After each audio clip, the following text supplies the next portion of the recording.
మీ personal interviews మరియు వ్యాపార ప్రకటనల కొరకు ఈ నెంబర్ ని సంప్రదించండి. నమస్తే, వెల్కమ్ టు మనం టీవీ. ప్రస్తుతం మనతో పాటు ఉన్నారు జనరల్ ఫిజిషియన్ అలాగే డయాబెటిక్ డాక్టర్ ప్రభు కుమార్ గారు. సార్ తో మాట్లాడదాం. హలో సార్, నమస్తే.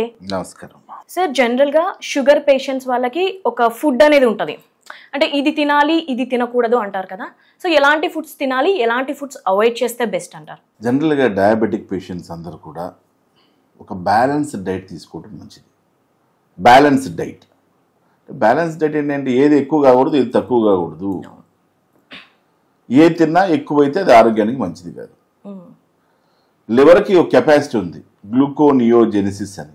గ్లూకోజెనిసిస్ అంటే షుగర్ని ఉత్పత్తి చేయటం, గ్లూకోనియోజెనిసిస్ అంటే వేరే పదార్థాల నుంచి కూడా షుగర్ తయారు చేయటం. అంటే అతిగా ఏం తిన్నా కూడా మీరు మటన్, చికెన్లు, ఫిష్లు, ప్రాన్స్లు ఈ తిన్నా కూడా వాటిలోంచి కూడా షుగర్ తయారు చేయగలదు.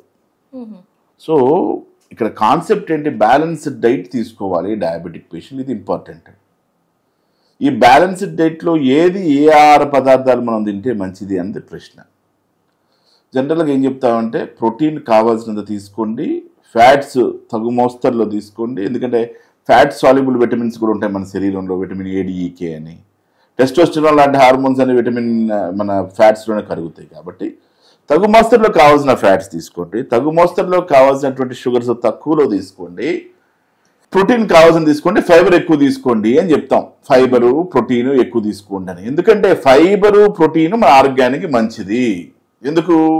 ఫైబర్ వల్ల డైజెషన్ బాగా జరుగుతుంది, కాన్స్టిపేషన్ లాంటి ప్రాబ్లమ్స్ లేకుండా ఉంటాయి. అట్లాగే ఫైబర్ ఆహారంలో ఎక్కువ ఉంటాం, కానీ ప్రోటీన్ ఎక్కువ ఉండటం వల్ల శరీరం మజిల్ బిల్డప్ అవుతుంది ప్రోటీన్ వల్ల అనేది సబ్జెక్టు. అయితే మనం డైరెక్ట్ షుగర్స్ తీసుకోవడం వల్ల ఏంటి నష్టం అంటే, షుగర్స్ ఎక్కువ శరీరంలోకి ఎంటర్ అవడం వల్ల బ్లడ్లో డెన్సిటీ పెరుగుతూ ఉంటుంది.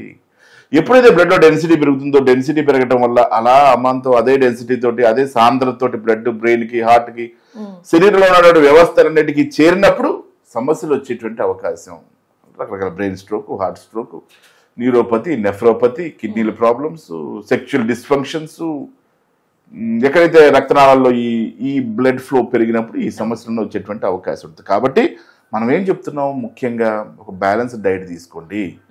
గ్లూకోజ్ కంటెంట్ తక్కువ ఉన్నటువంటి ఆహారాలు తీసుకోండి. గ్లూకోజ్ అందుకనే మనం ముఖ్యంగా ఈ డయాబెటీస్ని కంట్రోల్ చేయాలంటే లైఫ్ స్టైల్ మోడిఫికేషన్స్, శారీరక వ్యాయామము, రెగ్యులర్గా ఎక్సర్సైజ్ చేయటము, డైట్లో మార్పులు తీసుకొస్తే సగం జబ్బు లేదా 30% జబ్బులు మనం తగ్గించిన వాళ్ళం అవుతాం. ఆ తర్వాత టాబ్లెట్లు చూసుకుంటే టేక్ ఓవర్ అవ్వకపోతే, ఇనీషియల్గా ప్రీ డయాబెటిక్ స్టేజ్లో కనుక డయాబెటీస్ అయితే, మొట్టమొదటి డయాబెటీస్ అయితే మనం ఏం చేయగలుగుతాము, ఈజీగా డైట్ తోటి, లైఫ్ స్టైల్ మోడిఫికేషన్ తోటి. ఇప్పటిదాకా కోకొల్లలైన పేషెంట్లు మన దగ్గర బాగా అయ్యారు. అనేక మందిని మనం షుగర్ విముక్తులను చేశాం. అయితే ఎవరైతే క్రానిక్ పేషెంట్ ఉంటారో వాళ్ళు ఏం చేయాలి, జాగ్రత్తలు తీసుకోవాలి. క్రానిక్ పేషెంట్స్ జాగ్రత్తలు తీసుకొని కంట్రోల్గా చేసుకోగలిగితే, ఏదర్ బాగా జాగ్రత్త తీసుకోవాలి, కంట్రోల్ చేసుకుంటారు క్రానిక్గా ఉన్నటువంటి వాళ్ళు, లేదా కంట్రోల్ నుంచి ఇంకొంతమంది మహానుభావులు షుగర్ని పూర్తిగా తగ్గించుకోగలుగుతారు. కానీ ఎప్పుడైనా సరే ఒకసారి షుగర్ వచ్చినప్పుడు దాని మీద ఒక గంట కనిపెట్టుకుంటూ ఉండాలి. కరెక్ట్గా ఫుడ్ మెయింటైన్ చేస్తే షుగర్ లెవెల్స్ తగ్గించవచ్చు అంట. తప్పకుండా. నేను చెప్పేది, మనం షుగర్ని కనుక కరెక్ట్గా మేనేజ్ చేయగలిగితే, ఇప్పుడంతా ఏ సమస్య కరెక్ట్గా మేనేజ్ చేస్తే అన్నీ సాల్వ్ అవుతాయి.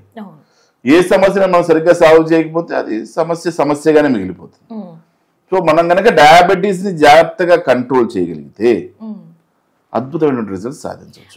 దాంట్లో ప్రధానమైనటువంటిది ఏంటిది, మనం చాలా ప్రోగ్రామ్స్ చెప్తూనే ఉన్నాం. ఏమని? సమతుల్యమైనటువంటి ఆహార పదార్థాలు, బ్యాలెన్స్డ్ డైట్. దాంట్లోనే ముఖ్యమైన అంశం ఏంటి, ప్రోటీన్, ఫైబర్ బాగా తీసుకోండి.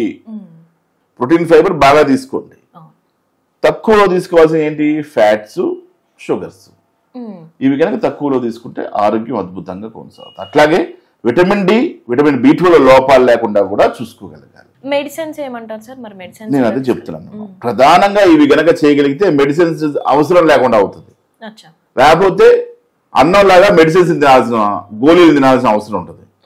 మనమైతే 3 పూట్ల 4 పూట్ల భోజనాలు చేస్తుంటాం, 2 పూట్ల భోజనాలు చేస్తుంటాం. అట్లా జీవితాంతం మందులు తినుకుంటూ పోవాలి. ఏదైనా మందులు తింటామా లేదా జాగ్రత్త పడతామా అనేది మన ఇష్టం, మన మీద ఆధారపడుతుంది అది అంశం. సో కంప్లీట్ గా మెడిసిన్స్ అనేది కూడా అవాయిడ్ చేయొచ్చు అంటారు. అంటే ఒక్కొక్క మనిషి ఒక్కొక్క అద్భుతమైన సృష్టి. ఒక్కొక్క మనిషి ఒకళ్ళకి మెడిసిన్స్ అవసరం పడతాయి, కొంతమందికి అవసరం పడవు.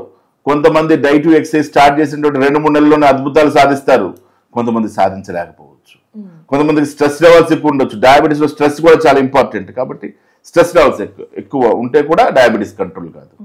వాళ్ళు వ్యాయామం చేయొచ్చు, లైఫ్ స్టైల్ మోడిఫికేషన్స్ లో ముఖ్యంగా ఆహార పదార్థాలను కంట్రోల్ చేయొచ్చు, చేసినప్పుడు కూడా వాళ్ళకి రిజల్ట్ రాదు. ఎందుకు? Stress is also important factor. Stress, anxiety disorders ఉన్న వాళ్ళకి కూడా బీపీ, షుగర్లు, గుండె జబ్బులు పెరిగేటువంటి అవకాశం ఉన్నట్టుగా అనేకమైనటువంటి ప్రచురణలు క్లినికల్ స్టడీస్ లో తెలియజేయబడ్డాయి. ఇది ప్రధానమైనటువంటి అంశం. అయితే అసలు మనం ప్రోటీన్ అంటున్నాం, ఫైబర్ అంటున్నాం. ప్రోటీన్ ఏంటి, ఫైబర్ ఏంటి, షుగర్స్ ఏంటి అనే విషయాల మీద ప్రజలకు అవగాహన ఉండాలి. ఈ ప్రజలకు ఎప్పుడైతే ఈ ప్రోటీన్ అంటే ఏంటి, ఫైబర్స్ అంటే ఏంటి, తర్వాత షుగర్స్ అంటే ఏంటి, తర్వాత ఫ్యాట్స్ అంటే ఏంటి అనేటువంటి అంశాల మీద అవగాహన ఉంటే వాళ్ళు ఈజీగా డయాబెటీస్ ని కంట్రోల్ చేయగలుగుతారు, లేదా ఇతర ఆరోగ్య సమస్యలను కూడా కంట్రోల్ చేసుకోగలుగుతారు. దాన్ని కూడా క్వాంటిటీ వైజ్ గా తీసుకోవాలి. సో అదే నేను ఎక్కువ తీసుకుంటే కూడా ప్రాబ్లమే. అదే గ్లూకోనియోజెన్సిస్ అనే ప్రాసెస్ ద్వారా లివర్ ఎక్స్ట్రా ఉన్నటువంటి ప్రోటీన్ కూడా షుగర్ గా మార్చేటువంటి అవకాశం ఉంది కదా, దాన్ని గ్లూకోనియోజెనిసిస్ అనేటువంటి ప్రాసెస్ అంటాం. దీంతో కూడా కేర్ఫుల్ గా ఉండాల్సిన అవసరం. అయితే ఫుడ్ మెయింటెనెన్స్ గురించి చెప్పారు కాబట్టి, అయితే జనరల్ గా బ్రేక్ఫాస్ట్ ఈ టైంలో, లంచ్ ఈ టైంలో, ఈ టైంలో చేస్తే మంచిది అంటే ఏ టైంలో చేస్తే? మనం ఏమంటామంటే అమ్మా, ఇన్సులిన్ రెసిస్టెన్స్ తగ్గించాలి అంటాం.